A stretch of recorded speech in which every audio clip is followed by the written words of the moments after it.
এখন একটা total sandwich সিচুয়েশনে পড়ে যাবে।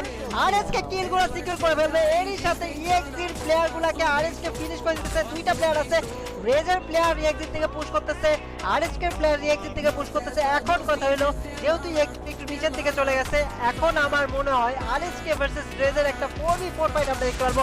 স্নাইপার ভার্সেস স্নাইপার দেখতে পারবো। তার সাথে জেনি, তার কাছেও কিন্তু আমি এরকম দেখতেছি। এই ম্যাচে ফ্লিকারের কাছে এরকম জেনি, সে নিজেও কিন্তু একটা সিঙ্গেল স্নাইপার চালাচ্ছে। দ্যাট মিন্স একজন ডাবল স্নাইপার, একজন সিঙ্গেল স্নাইপার চালাচ্ছে। এখন দেখা যাক শর্ট রেঞ্জে কতটুকু ফাইট বের হয়। সুন্দর এসবিডি নিউজ, এর সাথে নক, ডাবল নক, আর দুইটা প্লেয়ার আছে। এখন আরএস কে, আমার মনে হয় যতদূর আমি আরএস কে চিনি, আরএস কে এদিকে চার্জ ইন করবে। রেজ তাদের উচিত যদি এই ম্যাচে সার্ভাইভ করতে চায় ফল ব্যাক করা, যদি ফল ব্যাক না করতে পারে কিছুক্ষণের মধ্যে রেজের টোটাল টিম শাটডাউন হয়ে যাবে আরএস কে থেকে। আমরা যেটা নিয়ে কথা বলতেছিলাম, তারা অলরেডি 10টা কিল নিয়েছিল, খুব ভালো খেলছে, এবার তারা টোটালি ওয়াইপ আউট হয়ে গেছে।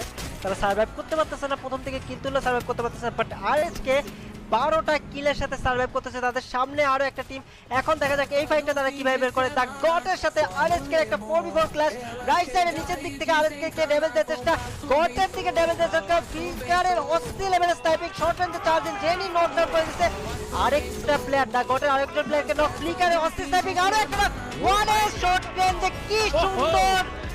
কি সুন্দর স্নাইপিং ছিল ফ্লিকারের দিক থেকে। আরএসকে একটা প্লেয়ারও এখন হারায় নাই। গটের 3টা প্লেয়ার, 4টা প্লেয়ার শেষ এবং গট টোটালি এলিমিনেটেড লবি থেকে।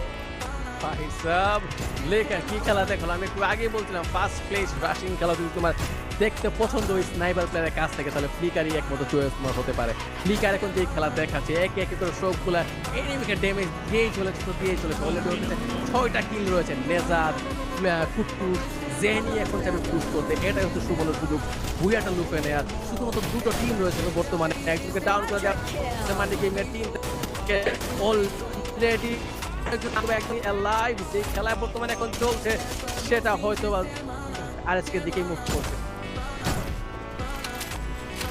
খেলা শুরুতে বলছিলাম এই ম্যাচে আরএসকে নইলে ইএক্সি বুয়াটা নিবে এবং আমার প্রেডিকশনটা ঠিক হতে চলছে। দেখা যাক 2v1 এর একটা ফাইট এবং এরই সাথে ফ্লিকারের অস্থির স্নাইপিং এর সাথে আরএসকে লাস্ট ম্যাচে একটা টোটালি ডমিনেট করে বুয়াটা নিয়ে নিছে।